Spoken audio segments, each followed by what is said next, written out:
هل تريد أن تشتري سيارة وليس معك ثمنها؟ هل فكرت في شرائها بالتقسيط؟ ماذا يعني البيع بالتقسيط؟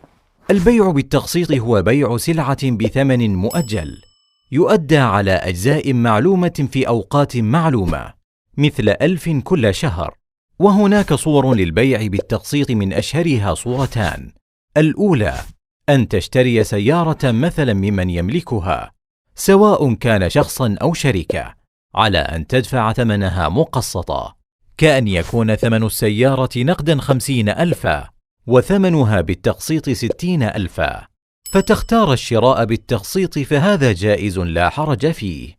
دليل ذلك عن أم المؤمنين عائشة رضي الله عنها قالت: جاءتني بريرة فقالت: كاتبت أهلي على 9 أواق في كل عام وقية، وكان ذلك بحضرة النبي صلى الله عليه وسلم وأقرها على ذلك. فهذا الحديث يدل على جواز تأجيل الثمن وسداده على أقساط.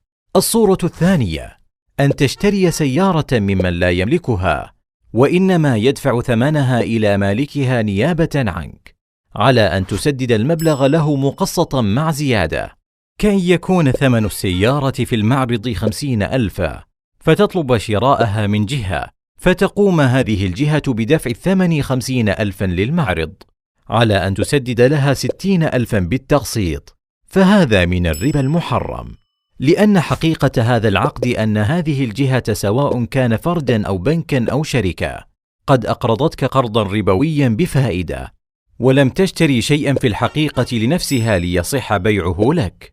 ولهذا لو فرض أن البنك اشترى السيارة شراء حقيقيا وقبضها لديه، ثم باعها عليك بالتقسيط بثمن أعلى مؤجل بدون شرط سابق ملزم بالشراء، فلا حرج في ذلك.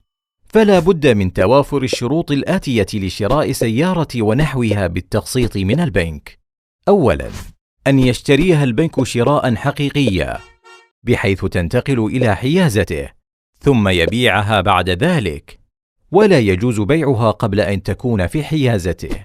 ثانيا، ألا يكون هناك شرط ملزم من البنك بأن يشتريها العميل قبل أن يتملكها البنك. ثالثا، أن يخلو العقد من اشتراط غرامة على التأخير في سداد الأقساط، لأن ذلك ربا محرم، لكن يجوز للبنك أن يحتاط لنفسه برهن السيارة أو الاحتفاظ بوثيقة العقد والاستمارة حتى ينتهي العميل من سداد الأقساط. نسأل الله تعالى أن يفقهنا في الدين، وأن يرزقنا الرزق الحسن، وأن يكفينا بحلاله عن حرامه.